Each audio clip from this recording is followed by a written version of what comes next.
शेवटी आघाडी धर्म म्हणून काही गोष्टीची काळजी आम्ही तिघांनी घेतली पाहिजे आणि आमच्या मित्रांनी घेतली पाहिजे.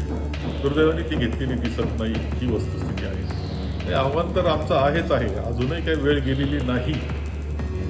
खरं म्हणजे वंचितने सुद्धा जाहीर केलेलं आहे. आमचं सातत्यानं आघाडी म्हणून सुद्धा आग्रह राहिलेला आहे की वंचितने आमच्या समवेत राहावे. शेवटी आघाडी धर्म म्हणून काही गोष्टीची काळजी आम्ही तिघांनी घेतली पाहिजे आणि आमच्या मित्रांनी घेतली पाहिजे.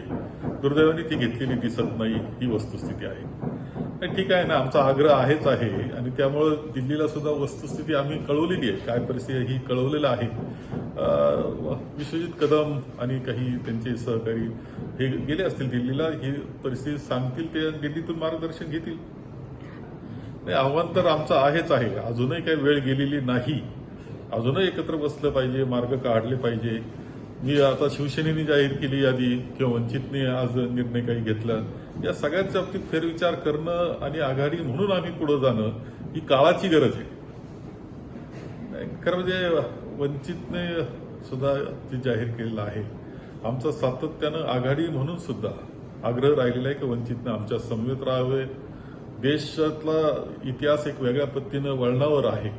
कशा पद्धतीने लोकशाही पुढे जाणार, राज्यघटनेचं काय होणार, ही चर्चा ज्यावेळेस आहे त्यावेळेस एक विचाराची आम्ही असलेले की ज्यांना ही लोकशाही वाचवायची त्यांनी एकत्र राहणं आवश्यक आहे, म्हणून मनापासून प्रयत्न आमचा होता.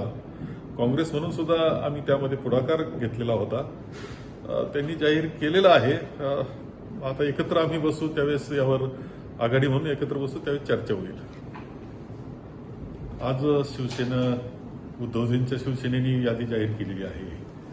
खरं म्हणजे त्यामध्ये सांगली त्यांनी जाहीर करणं किंवा मुंबईमधलं सुद्धा धारावी जिथे येते तो मतदारसंघ जाहीर करणं हे योग्य झालं नाही असं माझं मत आहे. त्यांनी असं जाहीर करायला नको होतं. ज्यावेळेस आम्ही चर्चेमध्ये आहोत,